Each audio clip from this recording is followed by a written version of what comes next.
Students, सब लोग incorporation of company की जो स्टेप्स हैं उसको देख रहे थे।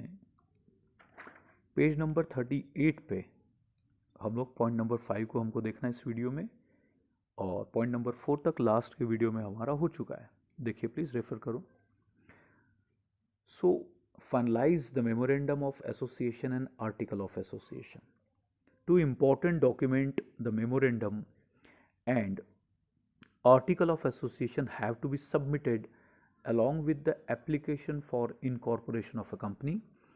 This document contain legal and technical information related to objective of company, regulation for the operation of company pursuant to company law. Hence the promoter take the help of professional like a company secretary, legal experts, accountants, etc. to finalize the draft memorandum and article of association. Memorandum और article दो महत्वपूर्ण document है जो company के formation के वक्त आपको अपने फॉर्म के साथ आरओसी को आपको मतलब सबमिट करना होता है। ये जो डॉक्यूमेंट है ये क्या कंटेन करते हैं? वो सारी लीगल और टेक्निकल इन्फॉर्मेशन जो कंपनी के ऑब्जेक्ट यानी कंपनी किस उद्देश्य के लिए स्थापित की जा रही है, और जो कंपनी का and the regulation for the operation of the company pursuant to company law, company law के हिसाब से उन डॉक्यूमेंट्स का प्रिपरेशन जो है वो किया जाता है। और ये डॉक्यूमेंट प्रिपेयर करते समय आपको जो एक्सपर्ट्स हैं उस क्षेत्र के, जैसे कंपनी सेक्रेटरी है या वो लीगल एक्सपर्ट्स हैं, अकाउंटेंट है, इनकी हेल्प से मेमोरेंडम और आर्टिकल ऑफ एसोसिएशन को प्रिपेयर किया जाता है।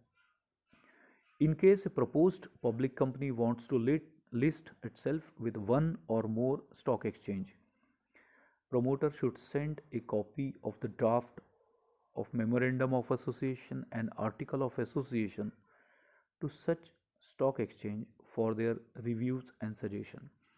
अगर कंपनी एक या एक से ज़्यादा स्टॉक एक्सचेंज में एनलिस्ट होना चाहती है, सूचीबद्ध होना चाहती है, तो उन्हें अपने मेमोरेंडम की और आर्टिकल की कॉपी स्टॉक एक्सचेंज के रिव्यू और सजेशन के लिए उनको भी सेंड करनी पड़ती है।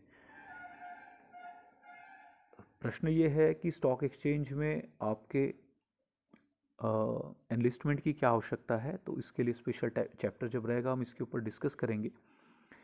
तो स्टॉक एक्सचेंज में इसीलिए ज़रूरी है क्योंकि जब कंपनी अपने आगे चल के जब कंपनी अपने शेयर इशू करेगी और पब्लिक उसको सब्सक्राइब करेगी, यानी कि सिंपल लैंग्वेज में कहे तो पब्लिक जब उन शेयर्स को खरीदेगी, बाय करेगी, तो जो बायर होता है, जो बाद में जो शेयर होल्डर बन जाता है, वो शेयर होल्डर को आगे चल के जब अपने जो शेयर जो होल्ड कर रहा है, अगर आगे चल के अपने शेयर्स को उसे बेचना है तो स्टॉक एक्सचेंज के रूप में वो मार्केट उसे अवेलेबल होता है जहाँ पर कि वो अपने शेयर्स को सेल कर सकता है। सो इसीलिए ये आवश्यक है, ये इम्पॉर्टेंट है, नेसेसरी है कि बेटर है कि कंपनी अपने शेयर्स को स्टॉक एक्सचेंज में एनलिस्ट कराए। तो स्टॉक एक्सचेंज में जब आप शेयर एनलिस्ट करोगे तो स्टॉक एक्सचेंज को कंपनी की जो इम्पोर्टेंट डॉक्यूमेंट है, मेमोरेंडम और आर्टिकल, ये सबमिट करना ज़रूरी है ताकि कंपनी की पूरी जानकारी स्टॉक एक्सचेंज को रहे। तो ये मेमोरेंडम और आर्टिकल स्टॉक एक्सचेंज को भी जो है वो सबमिट किया जाता है, उसकी कॉपी सेंड की जाती है। उसके बाद है signing, stamping and dating of memorandum and article of association.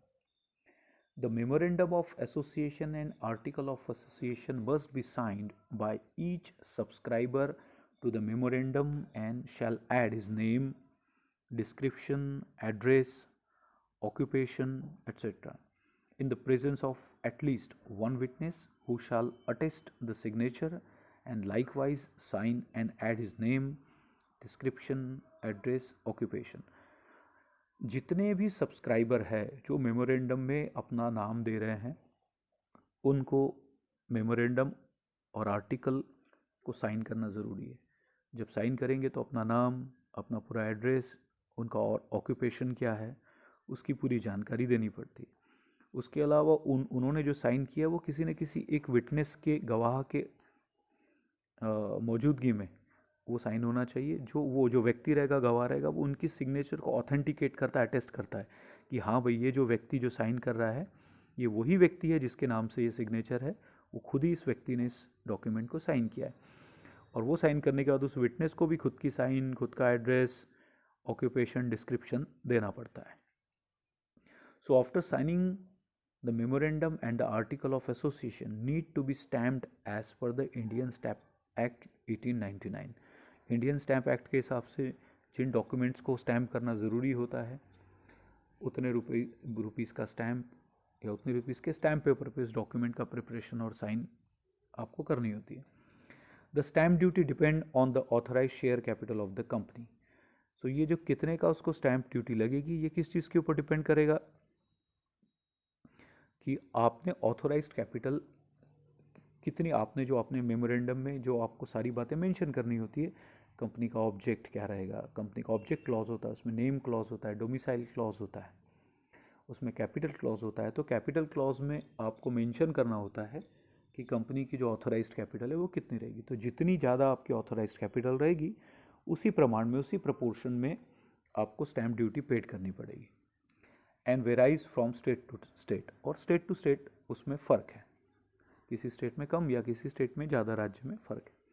There should be date on the MA और AA, मेमोरेंडम ऑफ एसोसिएशन और आर्टिकल ऑफ एसोसिएशन में डेट भी मेंशन करनी पड़ेगी। It may be stamping date और any other date after stamping. जिस date को जो आप स्टैंप लगा रहे हैं उस डेट हो सकती है या बाद की भी डेट हो सकती है। Due stamp duty is required to be paid at the time of incorporation. तो ये जो स्टैंप ड्यूटी है इनकॉर्पोरेशन के वक्त आपको पेड करना ज़रूरी होता है। उसके बाद पॉइंट नंबर जो है 7, पेज नंबर आपका आ जाएगा 39। Okay, preparing the other necessary documents needed for the incorporating a company। तो उसमें पॉइंट नंबर 1 है consent of directors, detail of manager and secretary, declaration by subscriber to the memorandum and first director. One by one देखिए।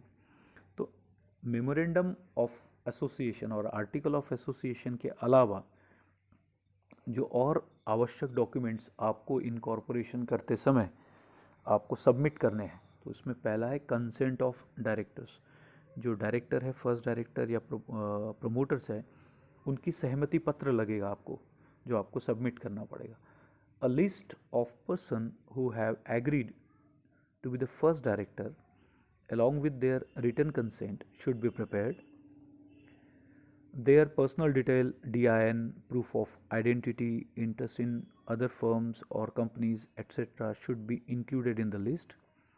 The required written consent should be in prescribed format as per Companies Act 2013. So, list of person who have agreed to be the first director. उन लोगों की सूची, उन लोगों का list जो first director बनने के लिए तैयार हुए हैं, उनका रिटर्न कंसेंट मतलब लिखित स्वरूप में उनकी सहमति होनी चाहिए कि हाँ भाई हम कंपनी के फर्स्ट डायरेक्टर है या फर्स्ट डायरेक्टर बनने के लिए तैयार है, वो रिस्पॉन्सिबिलिटी लेने के लिए रेडी है। तो उनकी उसमें पर्सनल डिटेल देनी पड़ेगी, डायरेक्टर आइडेंटिफिकेशन नंबर है वो देना पड़ेगा, उनकी आइडेंटिटी का प्रूफ। ओके, और दूसरी कंपनी या फर्म्स में जो उनका कुछ इंटरेस्ट है, हित है, उसके बारे में जानकारी देनी पड़ेगी आपको। तो ये सब कंपनीज एक्ट में जो प्रिस्क्राइब्ड फॉर्मेट दिया हुआ है, उस प्रिस्क्राइब्ड फॉर्मेट में आपको ये जानकारी अथॉरिटीज़ को सबमिट करनी पड़ेगी। उसके बाद पॉइंट नंबर 2 जो नेक्स्ट डॉक्यूमेंट इंपॉर्टेंट है, detail of manager and secretary. If the article of association names a person who will be the manager, secretary etcetera, particulars of such person should also be prepared for filing purpose. तो जब आप apply करोगे तो जिन लोगों का नाम आपने article में एज ए मैनेजर या सेक्रेटरी दिया है, उन लोगों की डिटेल्स भी आपको देनी पड़ेगी। Okay, then the third point is that the declaration by the subscriber to the memorandum and the first director. A declaration should be taken from each subscriber to the memorandum of association and every person named as first director in the article of association that he is not convicted of any offense in connection with the promotion, formation or management of any company and he has not been found guilty of any fraud or dishonesty or breach of any duty to any company during the preceding 5 years. तो जो subscriber है ना memorandum के और article of association के, जिन्होंने कि first director करके अपना नाम दिया है, उनको डिक्लेरेशन देना होता है। क्या डिक्लेरेशन देना होता है कि उस व्यक्ति को बताना पड़ेगा कि मुझे कोई भी ऑफेंस के लिए जो कंपनी के प्रमोशन या फॉर्मेशन से संबंधित है, उसके लिए कभी भी मुझे कन्विक्ट नहीं किया गया है, मुझे आरोपी नहीं माना गया है और न मुझे उसमें गिल्टी फाउंड किया गया है, न मुझे दोषी माना गया है किसी प्रकार की फ्रॉड के लिए या डिसऑनेस्टी के लिए, बेईमानी के लिए या ब्रीच ऑफ ड्यूटी।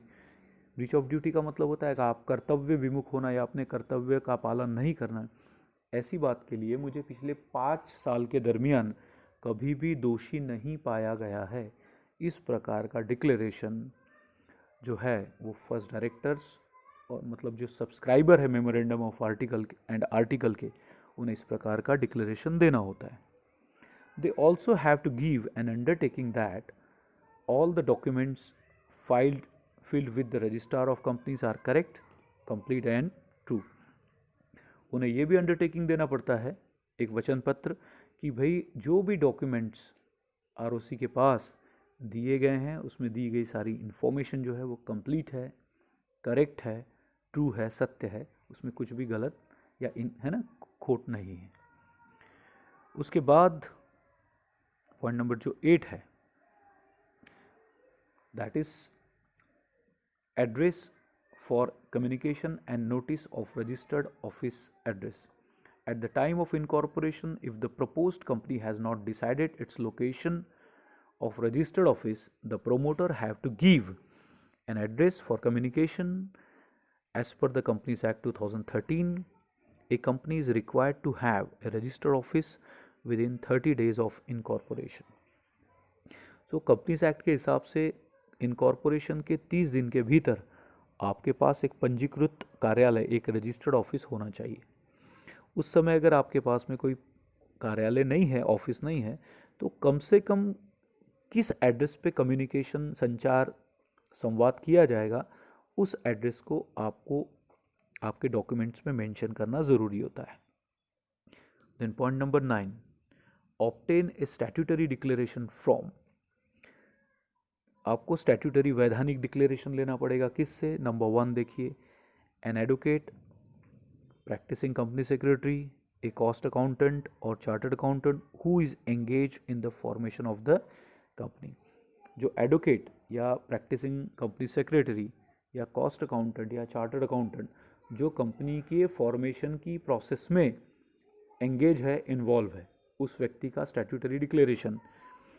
और वो person, a person named in the article of association as a director, manager और secretary, stating that all requirement related to incorporation has been complied with. So जिस व्यक्ति ने आर्टिकल ऑफ एसोसिएशन में as a manager या as a secretary sign किया है, उसको एक डिक्लेरेशन देना पड़ेगा स्टेटिंग दैट, ये विधान करते हुए कि कानून में जो भी प्रोविज़न दी है, जितनी भी आवश्यकताएं, जितनी रिक्वायरमेंट है, उनको फुलफिल किया गया है, कंप्लाइड विथ किया गया है। इस तरीके का डिक्लेरेशन इन प्रोफेशनल्स को देना होता है। And then point number 10, filling of application and document for incorporation of a company. After all the documents are prepared, the promoter have to submit an application to the ROC in the prescribed form along with all the necessary document and the prescribed fees for incorporation.